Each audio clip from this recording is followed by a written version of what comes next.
బీసీల ఆర్థిక పరిస్థితి, వాళ్ల బీదరికాన్ని, అన్యాయంగా వాళ్లకు రావాల్సిన రిజర్వేషన్లు కూడా ఇవ్వకుండా, వాళ్ళని ఏ రకంగానూ భవిష్యత్తులో ఎదగనివ్వకుండా ఈ స్వార్థ దుర్మార్గపు రాజకీయాలు చేస్తున్న వాళ్ళందరి స్వార్థం కోసం ఎందుకు నాయనా మీరిట్లా బలైతారు?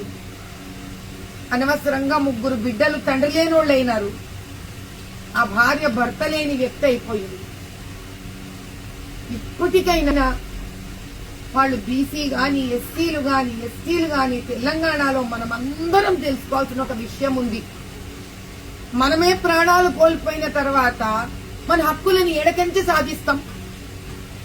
ధర్నాలు చేద్దాం, రండి మీతో పాటు నేను వస్తా.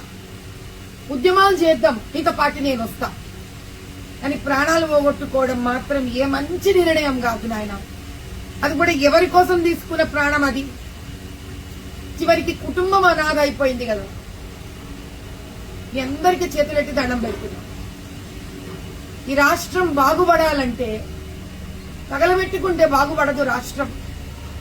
మనం గట్టిగా నిలబడితే రాష్ట్రం బాగుపడుతుంది.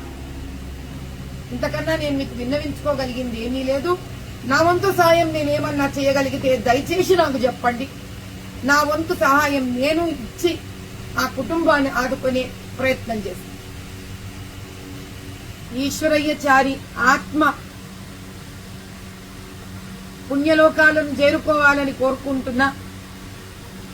అతని భార్యకి, అతని బిడ్డలకి ఏ రకమైన ఊరటి ఇవ్వగలనో నాకు తెలియదు గాని నా ప్రగాఢ సంతాపం తెలుపుకుంటున్నా.